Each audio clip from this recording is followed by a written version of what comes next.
Azul, le podcast d'un voyage au bout du monde. Je m'appelle Jean-Christophe Cabu et voici le récit sonore d'une rencontre avec le Maroc à partir du village d'Aït Ben Haddou. Azul, en langue amazighe, Azul en guise de bonjour veut dire « rapproche-toi de mon cœur ». Je ne sais rien du Maroc et de la culture amazighe. Amazighe, que je prononcerai vite Amazir, comme il se doit. Tout comme je vais devoir m'entraîner à ne plus dire Aït Ben Haddou, mais Aït Ben Haddou. Tout cela, je ne le sais pas encore. On les appelle souvent les Berbères. Ici, là où j'arrive, les Amazirs m'ouvrent leurs portes et évidemment leur cœur.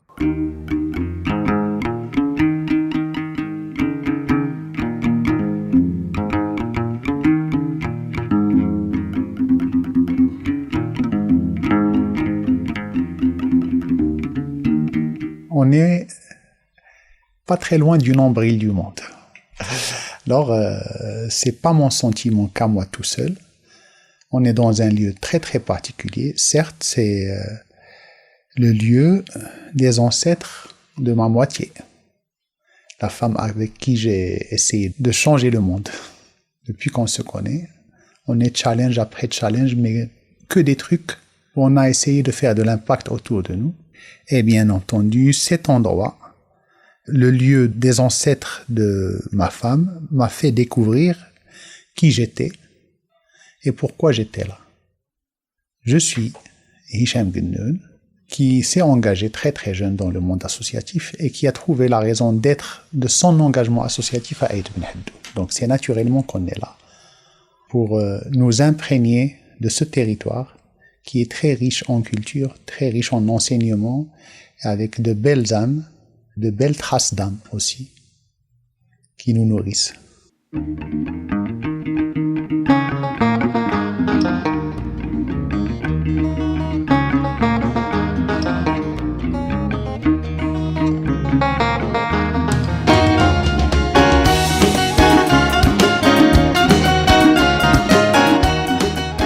Le plus simple depuis Bordeaux a été de décoller pour Marrakech.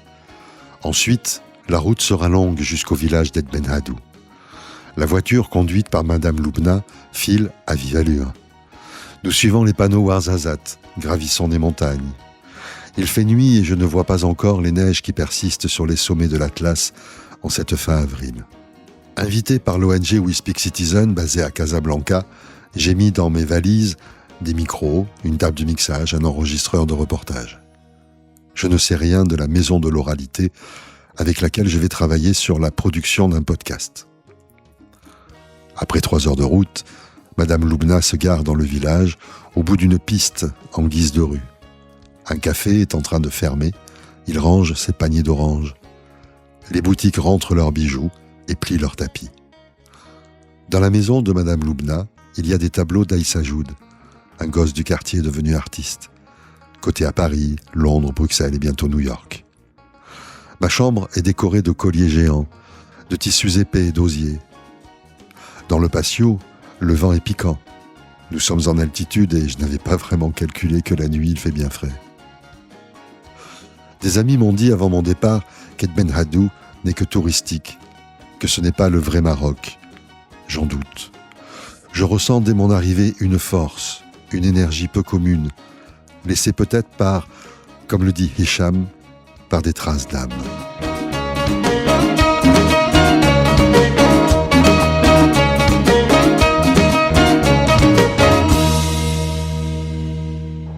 Alors, traces d'âme, ça veut dire toutes les personnes, toutes les belles âmes qui sont passées par cet endroit, ou pas.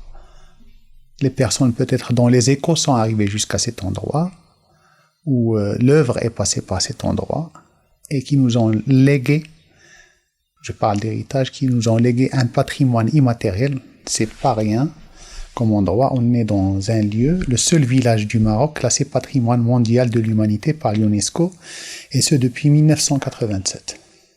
Donc, il y a un héritage immatériel qui nous a touchés et que nous avons commencé à toucher du doigt très très tôt et qui nous a attirés ici.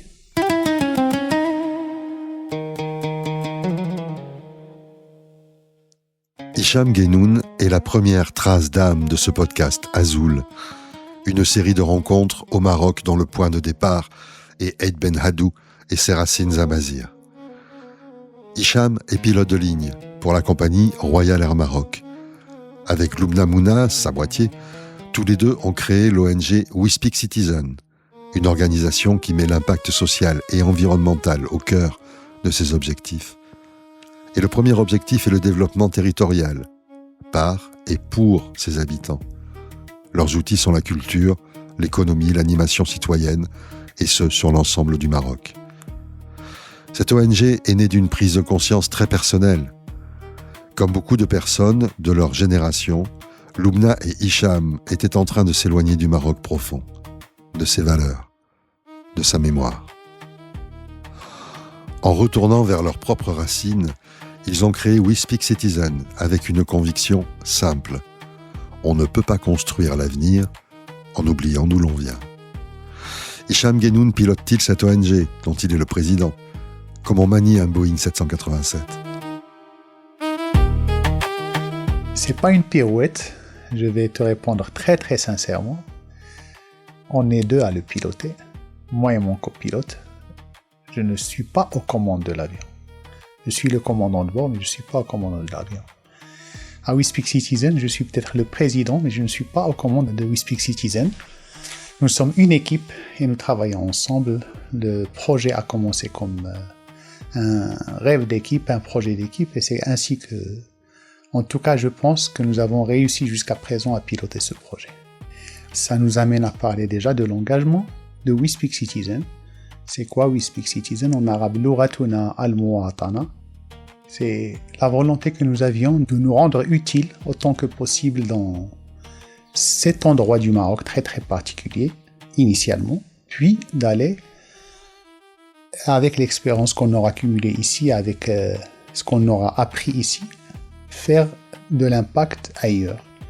Et donc, en commençant par travailler dans une association locale qui existait déjà depuis 1989 à Eid Ben Haddou, moi et ma femme, nous avons très très vite compris que l'accent devait être mis sur l'humain. Cet humain qui avait commencé à oublier d'où il venait et avec qui on voulait construire beaucoup de choses.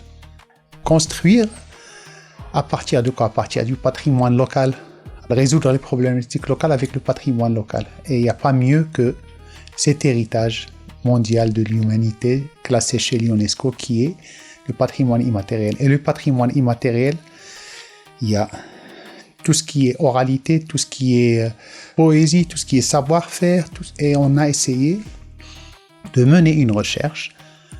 On a focalisé tout ça dans un endroit qu'on a appelé la maison de l'oralité, parce que pour nous, l'oralité, c'est le vecteur de transmission numéro 1.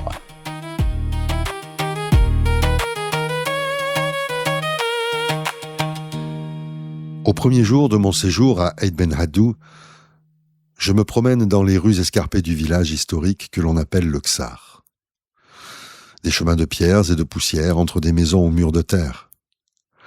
Après avoir longé les boutiques de véritables objets artisanaux mélangés à quelques chinoiseries bon marché, après avoir pris le pont qui surplombe la rivière Salée, juste après le café des femmes, un café solidaire, je grimpe au sommet de la cité pour atteindre l'ancienne demeure du chef du village. Un escalier mène à une porte lourde, ouverte sur une cour. C'est l'entrée de la maison de l'oralité, l'un des projets de l'ONG. Le bâtiment est imposant, flanqué de terrasses avec un bar et un restaurant. Les murs empisés, cette terre compactée aux ocres naturels, sont épais et solides. Je suis accueilli par des jeunes, souriants, qui m'expliquent que cette maison est un espace muséal, d'expression, d'animation et d'atelier. Ils me font la visite de l'exposition du moment, des objets, des tenues traditionnelles, amazighes évidemment. La visite est guidée, pour moi en français, car ici, expliquer c'est parler. Parler et raconter, c'est la préservation de l'oralité. L'oralité disparaît un petit peu partout dans le monde. Tout ce que ce vecteur transmettait était en train de disparaître. À savoir tout ce qui fait l'identité, tout ce qui fait les savoir-faire, tout ce qui fait les territoires. Cet endroit, il a été créé par et pour les gens de Ait Benhadou et du territoire. Donc c'est un endroit qu'on a voulu créer initialement pour collecter ce qui était en train de disparaître. Donc c'est un endroit où on fait de la collecte, de l'archivage, et pour savoir à quoi ça sert, donc on a commencé à faire de l'analyse, des études. Donc c'est devenu progressivement un centre de recherche qui sert à quoi? Qui sert à transmettre tout ce qu'on a collecté pour le faire vivre, à le transmettre comment et à qui, surtout aux jeunes. Les jeunes d'ailleurs, ils participent à la collecte. Et le valoriser comment? En faisant aussi un levier de développement et une matière première que les jeunes et les moins jeunes peuvent se réapproprier.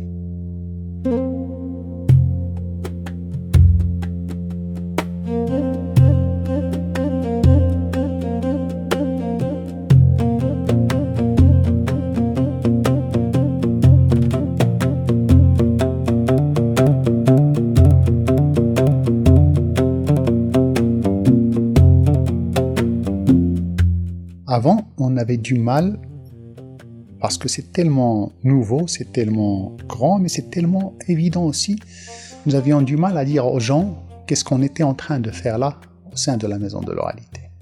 Première des choses, venez voir ce que c'est que la maison de l'oralité avant de venir rentrer sur nos médias. Regardez sur Instagram, regardez sur Facebook, regardez notre page internet, regardez ce que disent les médias sur nous. Sinon, les vecteurs de transmission, toutes ces collectes qu'on fait, il y aura une série de podcasts pour vous parler plus en détail de ce qu'on fait au sein de la maison de l'oralité. Bon, on revient au vecteur. On a choisi de faire de cette maison pas un lieu sacré, pas un musée. C'est un lieu où les gens peuvent venir, toucher, écouter, sentir, voir. Il y a de la photo, il y a de la vidéo, il y a des objets qu'on peut toucher. On fait aussi des animations. On rapproche les conteurs, on rapproche les artisans du public. On accueille les écoles pour leur parler et on fait de la médiation culturelle pour parler justement de ce patrimoine qu'on a collecté, analysé et mis à la disposition de tout le monde.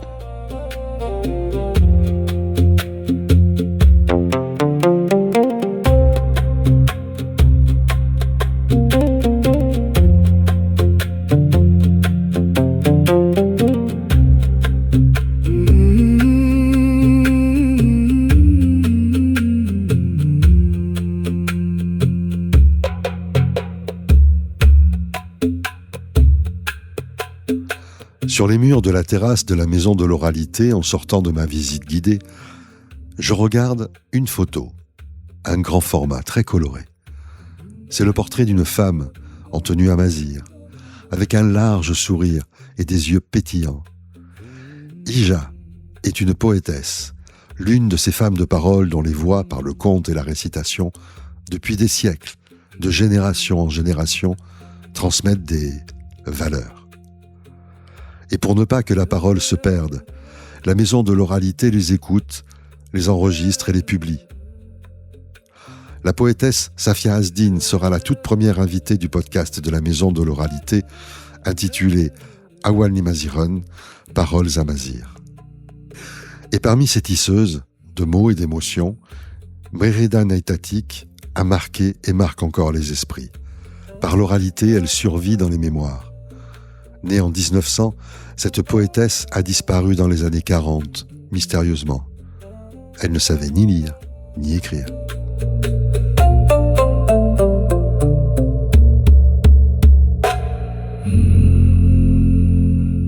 Mérida, elle incarne la femme amazigh libre. Elle incarne les poétesses, elle incarne les femmes fortes, la force de la vie. Elle incarne la résilience, elle incarne tout ça, Mérida. Alors, quand on a commencé à travailler sur l'ouverture de la maison de l'oralité, on a bien entendu commencé à chercher des figures comme ça qui soient très fortes et très inspirantes en même temps.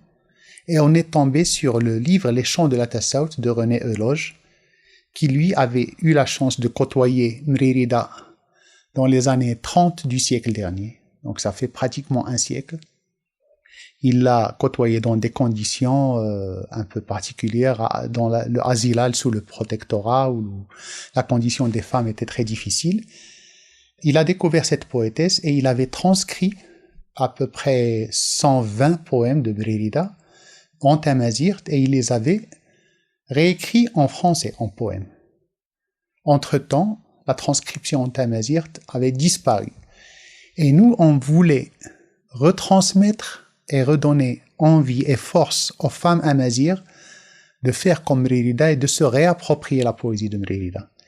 Malheureusement, la langue dans laquelle ont été traduits ces poèmes, c'est une très belle langue, le français. Ça a été traduit en allemand, en italien. Elle a même eu des poèmes, The Poems of the Millennium de l'Académie de Californie, 4 poèmes de Mérida. Tout ça, ça m'a interpellé quand j'ai découvert tout ça et je me suis mis à traduire ces poèmes en Darija, initialement pas pour en faire un livre, pas pour me les approprier moi, mais les rendre accessibles culturellement et linguistiquement aux poétesses amazighes. Nous avons pu soumettre ces poèmes dans des ateliers à des femmes amazighes et ils ont été réappropriés et retraduits en tamazight. Et ça, c'est une grande fierté de la Maison de l'Oralité. Pas la mienne, tout seul. C'est la Maison de l'Oralité. Moi, je me suis découvert ces capacités de traduire en versifiant en Darija parce que c'est ma culture, parce que j'ai grandi là-dedans, et que la Darija, c'est quoi la Darija? C'est juste du tamazight qu'on a rempli de mots arabes, mais c'est la même structure. Donc culturellement, j'ai retrouvé exactement la même chose que ma culture de Darija.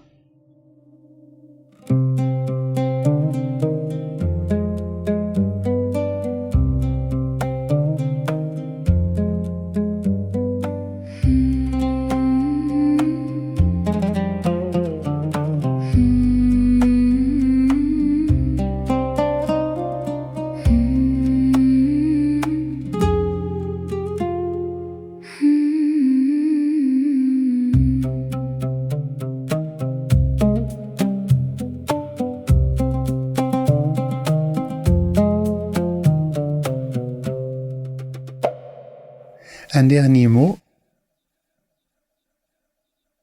Les mots ne se terminent jamais.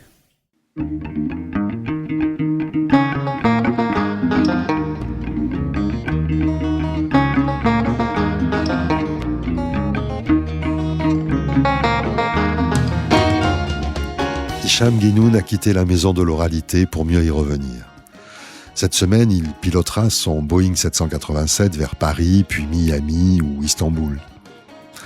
Il rentrera chez lui à Casablanca pour reprendre sa voiture et traverser les montagnes à vive allure, jusqu'aux poudres fines de la terre ocre du village d'Ed Ben Hadou, le nombril du monde. Les mots ne se terminent jamais, dit-il, comme ces voyages intemporels, si rares, lorsque l'on se suspend au temps entre l'avenir rêvé et le passé retrouvé. Tous deux sont la fondation du présent. Sur le toit terrasse de la Zawiya Nouawal, la maison de mes hôtes, je regarde le soleil s'abattre sur le Ksar déserté désormais par les touristes. La nuit approche, le vent reste doux, avant la fraîcheur piquante de la nuit. Ce matin, j'étais dans mon village français, à Montségur, dans l'Entre-deux-Mers. Une église, une halle, des rues en goudron, ma maison, ma télé, mes amis à la terrasse du café. Dans mon village, lorsque l'on se croise, on se dit bonjour. Ici, à Eid Ben Hadou, on se dit Azul. Alors demain, j'ouvrirai les yeux sur un autre monde, le monde amazigh qui me dira Azul, sois proche de mon cœur. Azul, le podcast d'un voyage au bout du monde. Dans cet épisode, Hicham Guenoun répondait aux questions de Lubna Mouna, générique du groupe Amazigh Folk Spirit, production et illustration sonore Sédition.fr avec le concours de l'ONG We Speak Citizen et de la Maison de l'Oralité d'Eid Ben Hadou. Je m'appelle Jean-Christophe Cabu et je vous dis Azul, salut, le voyage continue.